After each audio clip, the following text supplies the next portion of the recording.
And we have with us here the president of the Scrap Iron Dealers Association, Mr. Allan Ferguson. Pleasant good evening, sir. Pleasant good evening to you and your viewers, man. It's a pleasure to me to be here tonight with you on. Well, it's a pleasure to have you always. Listen, there's a lady that calls and say, Mikey, I love when Mr. Ferguson is on, boy. She said that man could take, boy. He could take. That man could endure. And I said, well, you know, the way you're describing the gentleman and the characteristics, I say there's no better day than to call him than Emancipation Day, when so many of our ancestors had to endure so much and had to stay, you know, focused and had to try to make the best of one of the worst atrocities that ever took place in the history of mankind. And so I said, you know what, Mr. Ferguson, and the good news is, and correct me if I'm wrong, but you got your license? Yeah. Last week, Wednesday, I did receive my license to export. Wow. And how did you feel?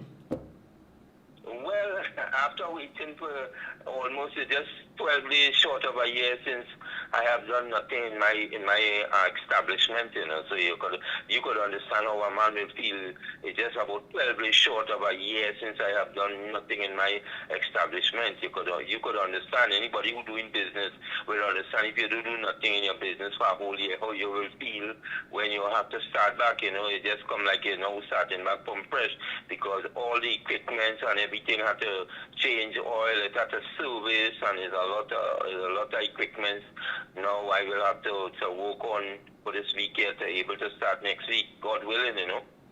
Yeah, and that you and I, we bump heads at times because I said, but Allan, you're still looking to compromise with these people.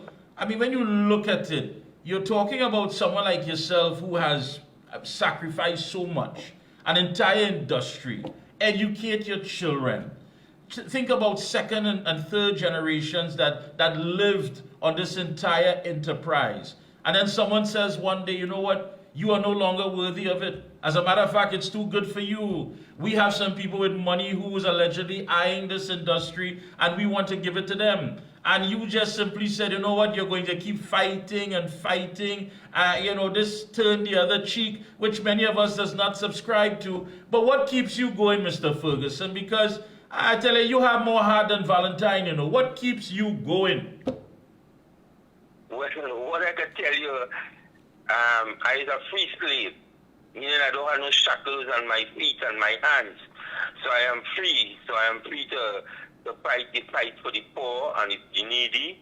I am free to express my feelings that I feel that if I'm wrong, I'm committed and poor people and myself, I am free to fight. And this is one of the things that I feel good about, you know. Sometimes, you know, when you're praying to your Lord, you know, I pray to my Lord plenty, and I ask him to protect me and guide me, because we living in a society that don't matter you fight for your rights and you fight for people's rights, you still seem that a bad guy. You seem that a bad guy, because the people that you're fighting for, they know that the people is people that come out of jail and trying to make change. These people that you're fighting for is like in people like in the sea lots, and you're fighting for people in Clarkson Bay and Point Portland, people and people in enterprise and all these people you're fighting for. So when you're fighting for these type of people, you look like a bad one itself, you know. So don't matter, you're trying to make change to society for the youth and trying to show the youth that if you want a vehicle, you don't have to steal, you have to work hard. And in our industry is an industry that you just have to work hard for what you want. So these are the things that they're telling people. So I don't see why some people they see it is necessary to try to push down the leader. And when you take away all my rights and you take away all that I have to fight with it, this is a serious thing. It makes me more stronger, because when I was small and I growing up, I remember they talking about Martin Luther King, they're talking about Mahatma Gandhi, they're talking about Malcolm X, they're talking about all these great leaders had to fight for all the poor people in society. society. So I always think that I don't even dream that one day that I would have to be fighting for poor people and showing poor people that, listen to me, this is the right way to go. Let us fight for the right thing. Let us don't do the wrong thing. Let us fight for the wrong. And people will see someday that what we was fighting for is not about the stealing a TSCT wire or stealing any other items from people. It has people in society that we understand that they take the opportunity to steal and thief and do all kind of things, but you cannot put a whole industry as doing the same thing as some people, because you must have people in society who have to condemn the police, the army, the turnkeys, all kind of the public servants, yes. this one, yes. all kind of people we will have to condemn. Yes, yeah, but let me interject there, yes. But bear in mind, however, you said you had to fight for those who, of course, would not have a voice, for those, of course, who have been overlooked and sidelined. But in all of that, there has to be some sense of reality that at the end of it all, does it have anything to do with the color of skin?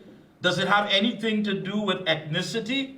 Or does it have to do first and foremost with people who understand, are in sync with your needs, and who are saying, listen, you deserve to run your enterprise, whether you are academically inclined or not, whether you live in a gated community or not, and people who would say, listen, your children deserve to go to school, your children deserve to go to university, you deserve to have things in life, because let's look at it, let's put it in perspective here. You have one government that is perceived as a black government, a government for the Afro-Trinbagonian. But what have they done to your industry compared to one that is perceived as being anti-Afro-Trinbagonian and anti-black citizens? And that's why your story should be an example for many people who are looking in. Doesn't it boil down where people who connect with you and understand your value should be the people that you would want governing your affairs, rather than someone who simply believes they can take you as a token or take you for granted because you look like them, they're supposed to represent you, and so they can get away with ill-treating you? What say you? Well, Mikey, I may say this to you, right? We in Emancipation Day, and you could understand, days of slavery. You think when a slave want to run away, to go to freedom, it will be the white man, or it will be whoever, to tell him, listen to me, hey, Alan going and run away. Is the same people used to say, hey, you're going to run away tonight, and they will have put things in place, you know. So you have to understand, sometimes don't matter is the people who look like me in power, or people who seem to look like me, who is the ones in charge. You have to understand that if it was a person who not my color was in charge of this industry, we will not get all this problem, you know, because I will tell you something. The problem that we had, this was easy to solve, you know. All you see is that, listen to me, you have all the powers as a state. All you have was to do that. People stealing copper wire, people stealing that.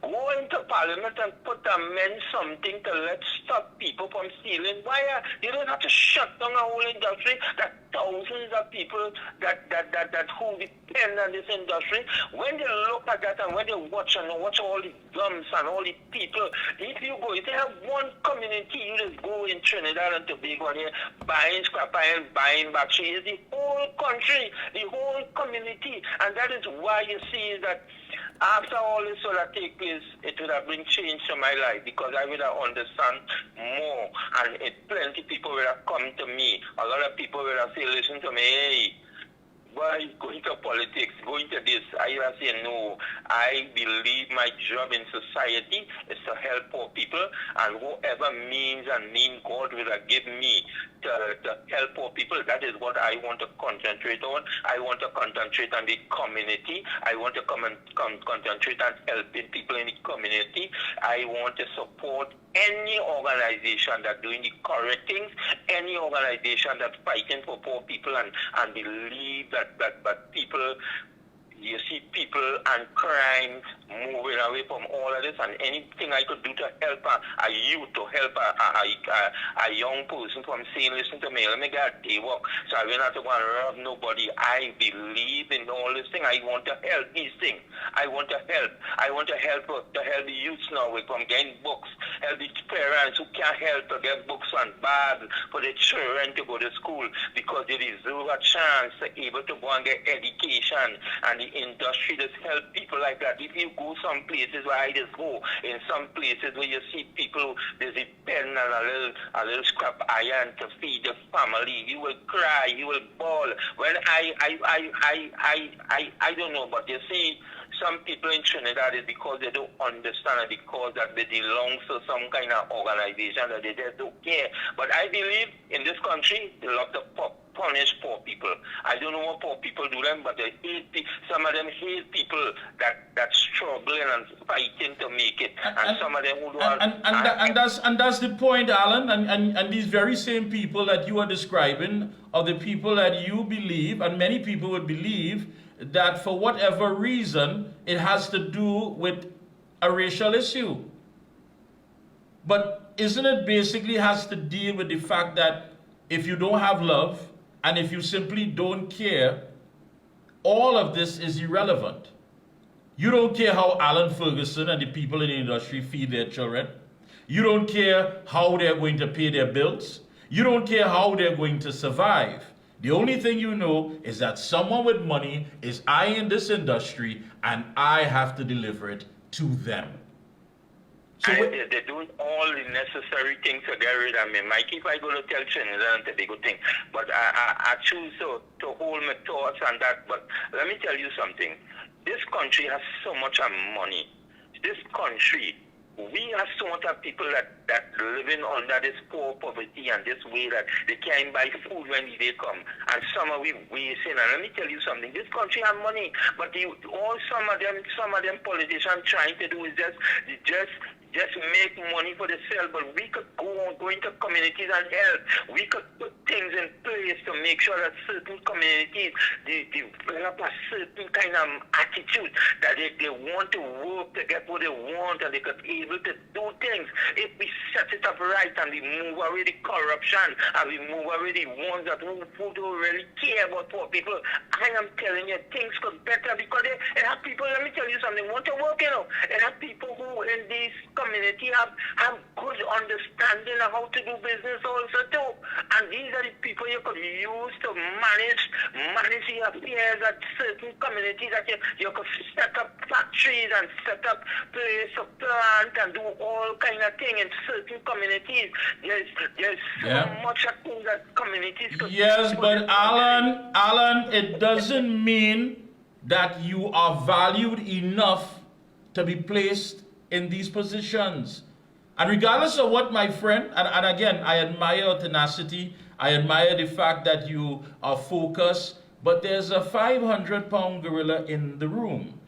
And if we don't identify it, and if we don't acknowledge it, the very same people that you are talking about are always going to be overlooked and will always be sidelined. And it has nothing to do with the ethnicity.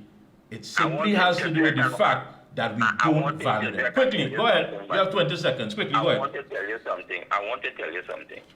You see, long as you believe in God, and you have a strong belief in God, you remember in stories of the Bible and believing in God, you know, it had a man they called Pharaoh. This Pharaoh man, they believed that he had all the power, and God, you see what God did to him. It was always, because you believe in God, you must always have hope.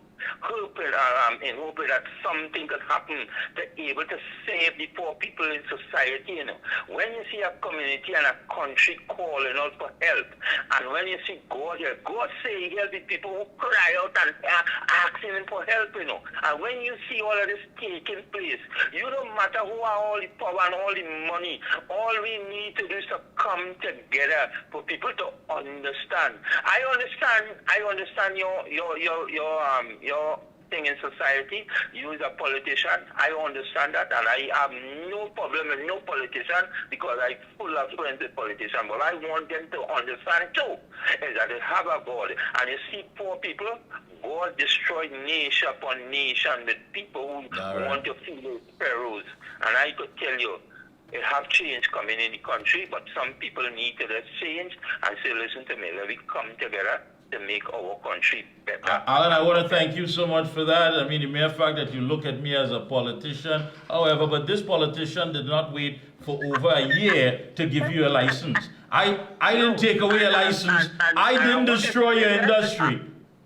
I want to say this, is that when the UNC was in power in 2011-12, they had shut down the industry, and when we went and speak with the party that the Prime Minister would have put in place, they would have opened back up the industry in a week time based on information and things they would have listened to me. When we went and speak to them, it's like them didn't want to understand, listen to me, thousands of people suffering, and because of that, things got put in place to protect the state asset.